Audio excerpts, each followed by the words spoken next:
Bom dia, boa tarde, boa noite, pessoal, tudo bem?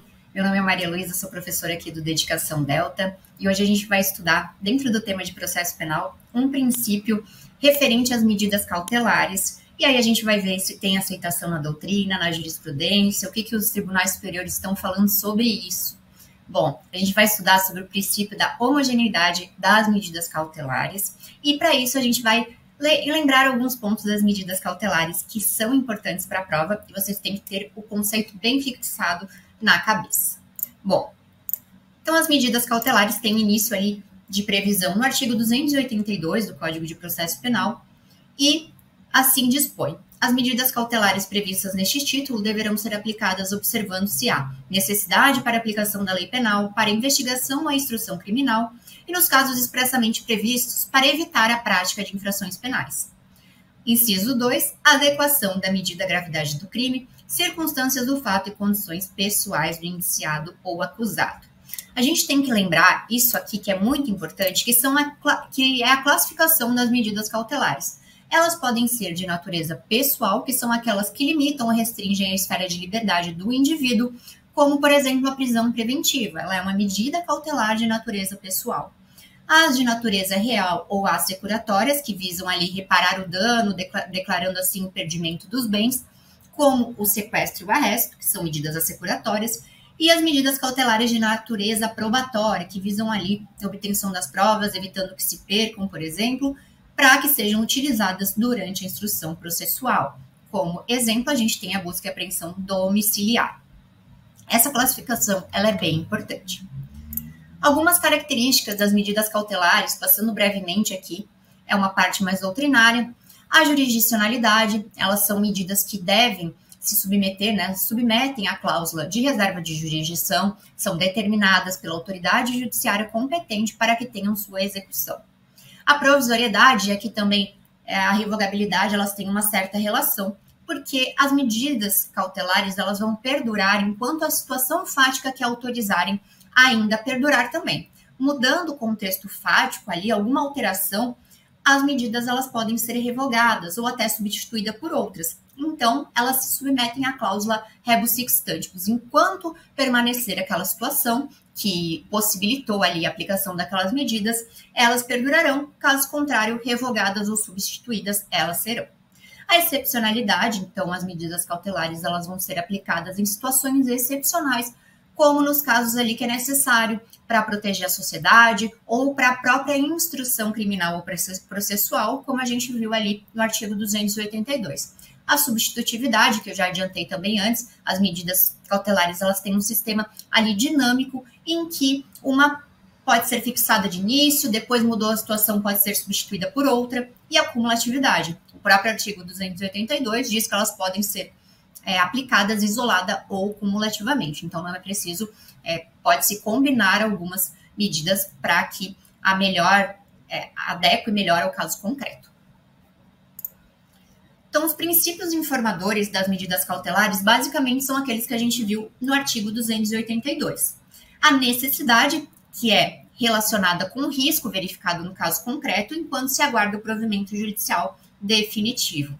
Então, a necessidade para aplicação da lei penal, então há um risco de fuga.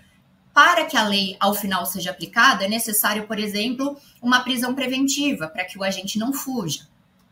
Para investigação, para instrução criminal, a gente pensa ali num agente, num indivíduo que está coagindo testemunhas. Então, fazendo uma coação no curso do processo para que a testemunha não o delate, não testemunhe sobre ele.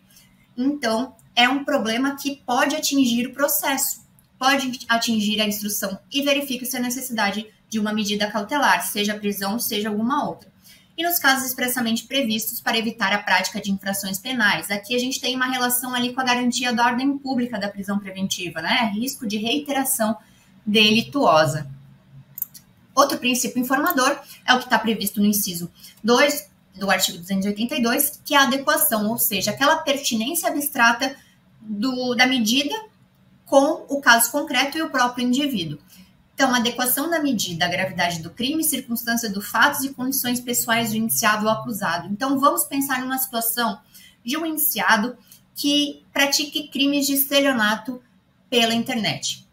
Uma prisão domiciliar com um recolhimento noturno, melhor dizendo, com uma tornozeleira, uma monitoração eletrônica. Vocês acham que esse combinado ali de medidas cautelares ela é suficiente para evitar a reiteração desse crime de estelionato praticado pela internet? Não, ela não é o meio adequado para que se busque aquele objetivo de evitar a reiteração. Então, para aplicar uma medida cautelar, é necessário que haja essa adequação com as condições daquele indivíduo, com o crime praticado com ele, para que seja feita a aplicação da melhor medida possível. E aqui que surge a divergência da nossa aula. Há certa doutrina que entende que a proporcionalidade em sentido estrito também estaria implícita ali ao artigo 282 e seria um princípio informador das medidas cautelares. O que acontece?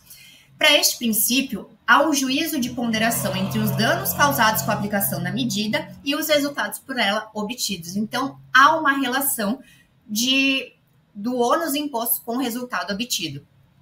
Esse resultado ele deve ser proporcional ao ônus imposto. Por que eu trouxe esse princípio? Porque o princípio da homogeneidade das cautelares ele decorre dessa proporcionalidade de sentido estrito e é aonde é fundamentada para essa doutrina que entende que deve haver essa homogeneidade. Vamos explicar melhor aqui no próximo. Então, para quem acredita, né, para quem defende esse princípio da homogeneidade, a medida cautelar ela não pode ser aplicada de modo mais gravoso que a sentença, que a decisão definitiva, que a pena definitiva que aquele indivíduo, aquela pessoa iria receber. Então, citamos como exemplo um indivíduo que, pelo crime praticado, ao final do processo, receberia uma pena de regime semiaberto. Nesse caso, para quem defende essa homogeneidade das medidas cautelares, a ele, no curso do processo, não poderia ser aplicada uma prisão preventiva, pois a prisão preventiva cumprida em regime fechado seria mais gravosa do que a condenação no regime semiaberto. E o que os tribunais pensam sobre isso? Bom, o STJ, sexta turma, tem decisões entendendo que não se aplica este princípio nas medidas cautelares. Sobre a alegação de desproporcionalidade da custódia em relação ao regime que porventura vier a ser aplicado, cumpre esclarecer que essa corte tem jurisprudência pacífica quanto à impossibilidade de se realizar juízo prospectivo da pena a ser aplicada, atribuição exclusiva do magistrado sentenciante quando da prolação da sentença. Então, em que pese parcela da doutrina entender que é possível e deve se aplicar essa homogeneidade das cautelares de modo a não aplicar uma cautelar mais gravosa que a da sentença definitiva, para o STJ, isso não é possível. Até porque, para o STJ, a prisão preventiva, ela seria uma forma de proteger a sociedade, garantir a efetividade do processo, mas ela não é uma antecipação de pena. Então, ela poderia sim ser aplicada durante o processo quando presentes aqueles requisitos, garantia da ordem pública, garantia da aplicação da lei penal. Então, não admite essa aplicação. E aqui eu trouxe outro julgado também, um pouquinho mais antigo, mas também que mantém essa linha de pensamento, que é impossível asseverar ofensa ao princípio da homogeneidade das medidas cautelares em relação à possível condenação que o paciente experimentará, fim do processo que a prisão visa resguardar. Então, aqui foi em sede de habeas corpus, mas os tribunais eles entendem que não é possível prever a pena do acusado e seria possível, sim, que se ele cumprisse um regime em semiaberto, é possível durante aquele cumprimento, aquele processo criminal, se necessário for, presentes os requisitos da preventiva, ele poderia sim ser preso preventivamente. Bom, eu acho um ótimo tema para ser explorado numa prova oral, principalmente de delegado de polícia, que essa parte de prisão e medidas cautelares ela é muito importante. Então, fica a dica de hoje para vocês. Até a próxima, bons estudos, espero que tenham gostado da aula.